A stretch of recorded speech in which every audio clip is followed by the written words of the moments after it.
My wife got back in shape and decided she could do better than me, so she filed for divorce but quickly regretted it. What's up, everyone? It's Dave here. Buckle up because my life turned into a wild mess not long ago. I'm 34, just your average warehouse manager living in Columbus. My life wasn't flashy, but it was steady. I had a good job, a nice house, and I was married to Carla. We've been together for 5 years, married for 3, and I thought we had a decent thing going.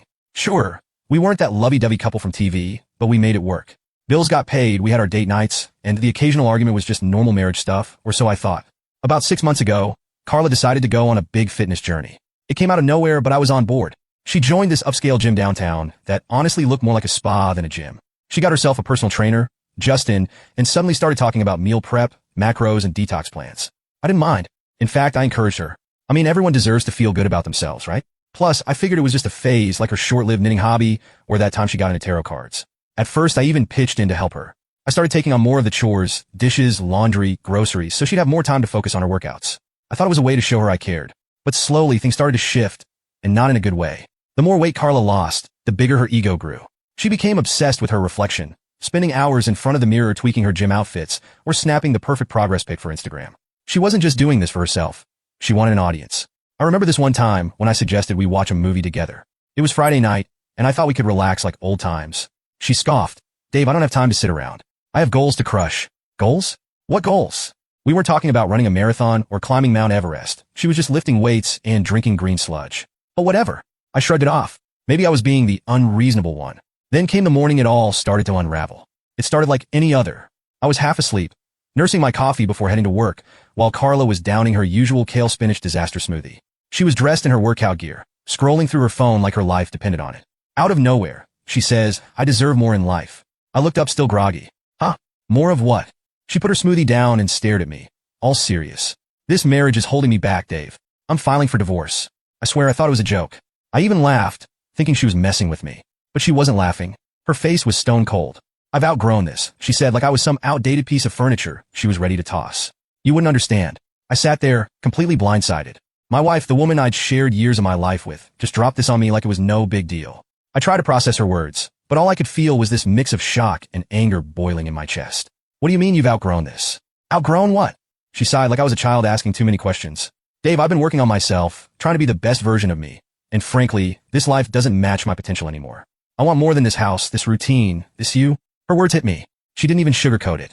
I was part of the problem in her eyes. The life we'd built together wasn't good enough for her anymore. She grabbed her gym bag and walked out the door without so much as a goodbye. I sat there, staring at the half-empty glass of green sludge she left behind, wondering what the hell just happened. That day at work was a blur. I went through the motions, but my mind was stuck on Carla. Was this real? Was she actually leaving me? We'd had arguments before, sure, but divorce? It felt so sudden, so calculated. The way she said it, like she'd been rehearsing this speech for weeks, made it clear she'd already made up her mind. Over the next few days, the cracks in our marriage became glaringly obvious. She barely spoke to me unless it was about dividing up the house or setting up mediation. She started staying out late, claiming she was at the gym or with friends. Her phone was glued to her hand, and her Instagram was blowing up with selfies and captions like, new chapter, who this, and living my best life. Every post was a slap in the face. A reminder that she'd already moved on mentally, even if the papers weren't signed yet. One night, while scrolling through my own social media, I noticed she deleted every picture of us. Wedding photos? Gone. Anniversary posts? Erased. It was like I'd been scrubbed from her life entirely. Meanwhile, her new posts were racking up likes and comments from people hyping her up. You're glowing. Such an inspiration. It made me sick. None of these people knew the real Carla or what she was putting me through. Another night, I overheard her on the phone while I was getting ready for work. She was in the kitchen, talking to someone in that fake, sugary voice she used when she wanted something. Yeah, I just feel so free now, she said. I'm finally doing what makes me happy. She paused, then giggled. He doesn't even get it. He's stuck in the past.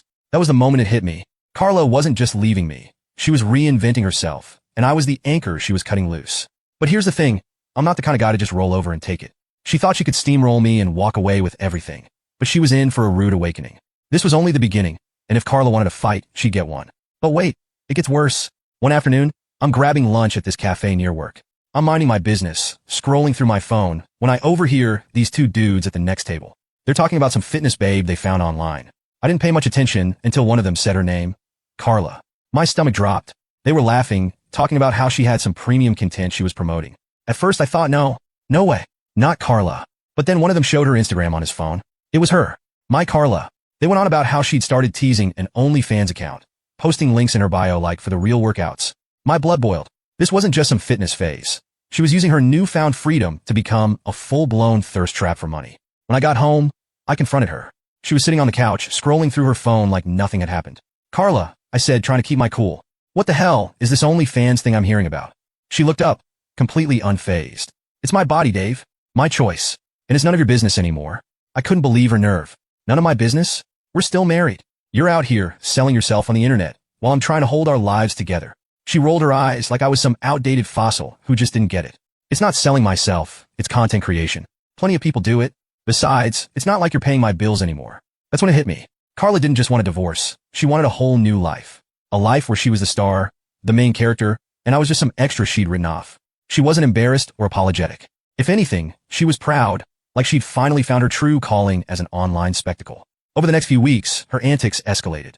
She started dressing like she was auditioning for a reality show, tight dresses, sky-high heels, makeup caked on like frosting. Every time she walked out the door, she looked like she was heading to some red carpet event, not the grocery store.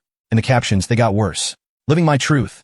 No more holding back." And the one that made me want to throw my phone. "She's not a wife anymore. She's a force of nature." The audacity. While Carla was out playing celebrity, I was stuck dealing with the fallout, lawyers, paperwork, etc. But Carla wasn't as untouchable as she thought. My lawyer, Steve, absolute legend, had been doing some digging. Turns out, she'd been seeing someone. A gold digger, but with a gym membership. I think you can guess who I'm talking about. Stay tuned, folks. Things are about to get messy. Update 1. What's up again, Reddit? It's Dave, your favorite soon-to-be divorced dude with a front row seat to my ex's drama-fueled glow-up disaster. If you've been keeping up, you know my wife Carla decided she was too good for this life, left me high and dry, and has been parading around town like she's some fitness celebrity. But let's talk about the guy who's been fueling this whole mess. Justin. Yep, her personal trainer. Real original, right? The second I heard his name, I knew this wasn't just some innocent trainer-client relationship.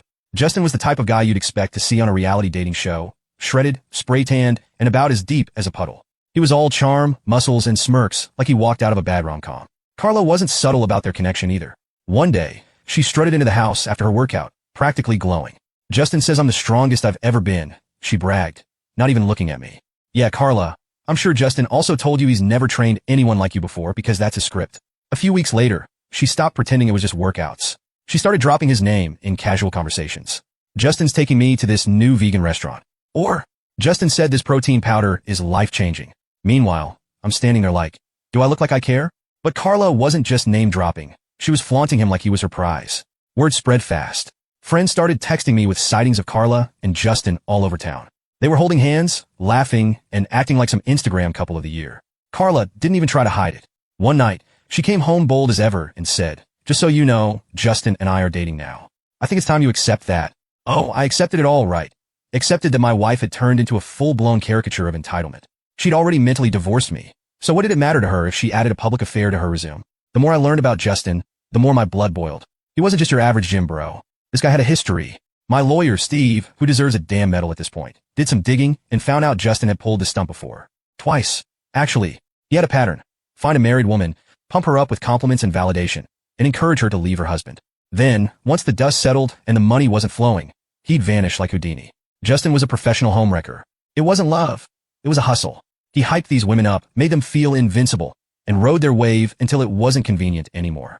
And Carla? She was the perfect mark. She craved attention and validation like a fish craves water. Justin had her wrapped around his finger, and she didn't even see it. The worst part was how smug he was about it. I heard from mutual acquaintances that Justin was already talking about their big plans. He apparently told someone, once the divorce is finalized, Carla and I are going to build an empire. Empire? Dude, you're a trainer, not a tech mogul. But sure, dream big. Justin wasn't just banking on Carla's money. He was banking on my money. Carla was demanding half my savings, spousal support, and even trying to take the house.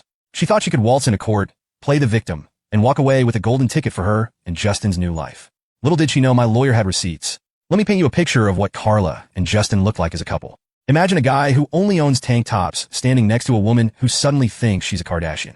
They were all over social media, posing in front of fancy cars, not theirs, and tagging themselves at expensive restaurants. I'm guessing Carla was footing the bill. It was like they were trying to scream, "Look at us, we're winning." But to anyone with half a brain, it was clear they were overcompensating. Their relationship wasn't without cracks, though. Justin's over-the-top personality started to clash with Carla's growing diva complex. One night, I heard her on the phone in the kitchen arguing with someone. "I don't care what your ex has said about you, Justin. You're with me now, and I deserve better than your baggage." I didn't catch the rest, but it was enough to tell me their little fantasy wasn't as perfect as they wanted everyone to believe. As much as it pissed me off, there was something oddly satisfying about watching Carla go all in on Justin. She'd bet everything on this guy, thinking he was her ticket to a better life, and it was only a matter of time before the house of cards came crashing down. My lawyer and I were making sure of that. After mediation, Carla's confidence took a hit. She walked into that room acting like Beyoncé and walked out looking like a deer in headlights. It was beautiful. Justin, her ever-loyal hype man, didn't even try to comfort her. He just sulked behind her, scrolling on his phone. That was my first clue that their little empire wasn't as solid as Carla wanted everyone to believe. But let's rewind a bit. Mediation wasn't just a setback for Carla. It was a disaster. She thought she was going to come in, cry a little, and walk out with the house, half my savings and spousal support. Carla's lawyer painted this picture of her as the underappreciated wife who sacrificed everything for my mediocre dreams.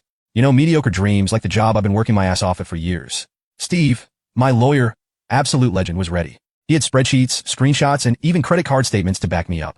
Carla had been burning through our joint account for months before she filed for divorce. We're talking luxury spa days, designer clothes, and $200 dinners while I was eating leftovers and trying to figure out what went wrong. Steve made sure the courts saw every penny she wasted. Then came Justin's skeletons. His past affairs, his pattern of sweet-talking married women, and how he always bailed when the money didn't flow like he expected. The cherry on top? Steve found messages from one of Justin's exes warning Carla to be careful. Of course, Carla didn't listen. She thought she was different. Justin's smirk was gone too. In fact, he looked downright uncomfortable. He probably realized his little scam was unraveling in real time. Carla tried to defend him, saying, Justin isn't like that anymore, but the evidence was stacked against them. The judge wasn't buying their act. By the end of the session, it was clear Carla wasn't going to walk away with the fortune she thought she'd get. Justin? He looked like he was already planning his exit strategy. After mediation, Carla started acting off. She wasn't as smug anymore. She still tried to post her motivational nonsense on Instagram, but the captions got desperate. Instead of living my best life, it was stuff like growth isn't always easy, but it's worth it. Yes, sure, Carla. Keep telling yourself that. Justin, on the other hand, was showing his true colors. He was still around, but he wasn't as present as Carla made him out to be. He started skipping out on their public appearances. No more hand-holding at fancy restaurants or couple goals gym pics. Word got around that he was already flirting with one of his other clients, a younger woman who apparently didn't come with Carla's baggage. Typical. One night, Carla came home late. I was still living in the house with her at the time because, legally, I couldn't kick her out. She stumbled in looking absolutely drained. I didn't say a word. I just sat there on the couch, watching her. She plopped her designer bag on the counter and sighed dramatically, like she wanted me to ask what was wrong. I wasn't playing that game. I just went to my room. The next morning, Carla tried to act like everything was fine. She walked around the kitchen making one of her kale smoothies, but her usual smugness was gone. Justin's been busy with his clients, she said out of nowhere. I didn't respond. I knew she wanted me to bite, to ask about him, but I wasn't giving her the satisfaction.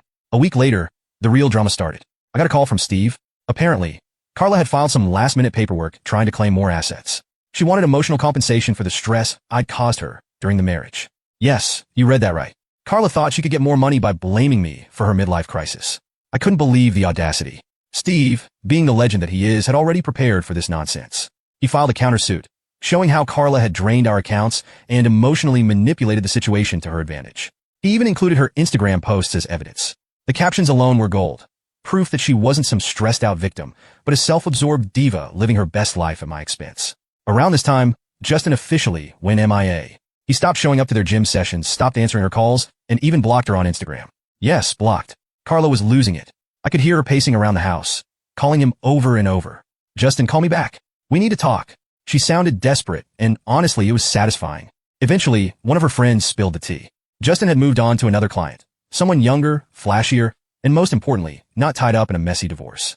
Carla was devastated. She tried to play it cool, posting cryptic quotes like, sometimes people aren't who they seem, and you can't build an empire with someone who's playing games. But everyone knew what had happened. Her perfect man had bailed the second things got tough. This was when Carla's entitlement really started to crumble. She stopped going to the gym. Her once glamorous outfits were replaced by sweats and messy buns. She even stopped posting on Instagram for a while, which was honestly shocking. It was like her entire identity had been tied to Justin and the fantasy of their new life. And without him, she didn't know what to do. One evening, she tried to talk to me. Dave, she said, standing in the doorway of the living room, I think we need to reevaluate everything. This divorce, it's been hard on both of us. I stared at her, waiting for the punchline. What are you getting at, Carla? She sighed dramatically, like she was the victim here. I just think maybe we rushed into all of this. I mean, we had good times, didn't we? I almost laughed. Carla, you filed for divorce. You told me I was holding you back. Remember? Now that Justin's gone, you're having second thoughts? Unbelievable. She tried to play the sympathy card, talking about how lonely she was and how much she'd sacrificed for this marriage. But I wasn't buying it. Carla, I said, cutting her off. You made your bed. Now lie in it. Carla's little fantasy world was falling apart, and I didn't have to lift a finger. Karma was doing all the work. That's it for now, Reddit. I'll update you after the final court decision, and trust me, you won't want to miss it. Update 2. Hey Reddit, Dave back again. You've stuck with me this long, so get ready for the grand slam of this whole mess. If you've been keeping up, Carla, my ex-wife, thought she could dive into court, take everything, and start her new life with Justin, her personal trainer. But karma came calling, and now we're in the final stretch. Let me tell you how the courtroom drama played out, and why Carla probably wishes she'd never stepped foot in there. Court day finally rolled around. Carla walked in, but it wasn't the usual diva strut I'd gotten used to. No designer blazer, no smug grin. Just her and her lawyer, looking about as confident as a pair of kids walking into detention. She must have known things weren't going to go her way. The energy was off, and honestly, I loved every second of it. On the other side, there I was with Steve, my lawyer. He came prepared, carrying a binder so thick it could have doubled as a doorstop. I wasn't nervous at this point. I had nothing to lose. Carla had already thrown every punch she had, and I was still standing. Today was about making sure I didn't just survive this, I won. Her lawyer started by presenting her emotional compensation claim I told you about earlier, painting a picture of Carla as this long-suffering wife who had been emotionally drained by my lack of support for her personal growth.